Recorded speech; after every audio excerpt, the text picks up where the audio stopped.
மீகா தீர்க்கதரிசியின் புத்தகம் 4வது அதிகாரம் அதனுடைய 2வது வார்த்தையிலே நாம் இப்படி வாசிக்கிறோம். திரளான ஜாதிகள் புறப்பட்டு வந்து நாம் கர்த்தரின் பர்வதத்திற்கு யாக்கோபின் தேவனுடைய ஆலயத்துக்கும் போவோம் வாருங்கள். அவர் தமது வழிகளை நமக்கு போதிப்பார், நாம் அவர் பாதைகளில் நடப்போம் என்பார்கள். ஏனெனில் சியோனிலிருந்து வேதமும் எருசலேமிலிருந்து கர்த்தருடன் வசனமும் வெளிப்படும் என்று காணப்படுகிறது. அப்போது இங்கே காணப்படுகிறது எருசலேமிலிருந்து கர்த்தருடைய வசனம் புறப்படும் என்று காணப்படுகிறது. அப்போது இயேசு கிறிஸ்துவின் இந்த ஒரு ஜனனத்தை அங்கே கூறப்படுகிறது வசனமாக வசனம் புறப்பட்டு வரும் என்று காணப்படுகிறது.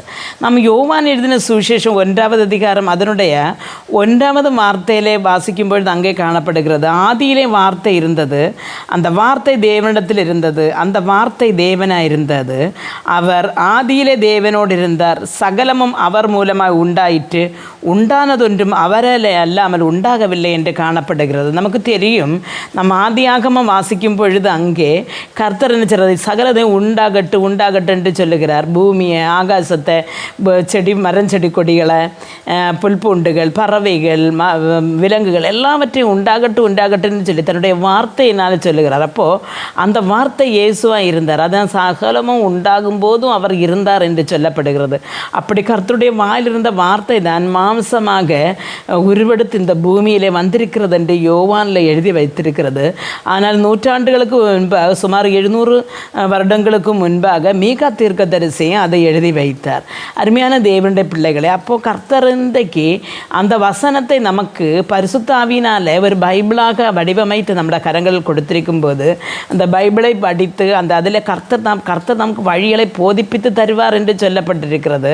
கர்த்தர் நம்முடைய ஜனத்தை நடத்தின பாதைகளை அதில் எழுதி வைத்திருக்கும் பொழுது நாம் அதை படித்து அதை புரிந்து கொண்டு அதன் வழி நடக்கும் பொழுது பரலோக ராஜ்யத்தில் கர்த்தரோடு கூட போய் சேர முடியும். நம்முடைய வாழ்நாளில் நாம் எதை மிஸ் பண்ணினாலும் நம்ம பைபிளை என்ன செய்யக்கூடாது, வசனத்தை என்ன செய்யக்கூடாது, மிஸ் பண்ணக்கூடாது. ஏன்னு சொன்ன அந்த வசனத்தில் கூட கர்த்தருடைய ஆவியானவர் நம்மை நடத்துவார், பரலோகத்துக்கு நேராக கொண்டு போவார். ஜெபிப்போம். எங்களை மிகவும் அன்பாக நேசித்து வழி நடத்துகிற நல்ல தகப்பனே, ஆண்டவரே, இந்த கிறிஸ்மஸ் எங்களுக்கு வெறும் ஒரு ஆഘോஷமாக மட்டுமல்ல ஆண்டவரே, அப்பா உம்முடைய வசனங்களை புரிந்து கொண்டு உம்முடைய வழிகளில் நடந்து வர ஆண்டவரே, இந்த வசனங்களை குறித்து புரிந்து கொள்ள எங்களுடைய ஆவிக்குரிய கண்களை திறந்து ஆவிக்குரிய ஆண்டவரே அந்த அர்த்தங்களை நாங்கள் புரிந்து கொண்டு உம்முடைய ராஜ்யத்தில் கடந்து வர எங்களை கரம் பிடித்து வழி நடத்துங்க. இயேசு கிறிஸ்துவின் நாமத்தில் ஜெபிக்கும் போது ஜெபத்தை கேட்டு பதில் தாரும் ஜீவனுள்ள தகப்பனே, ஆமேன்.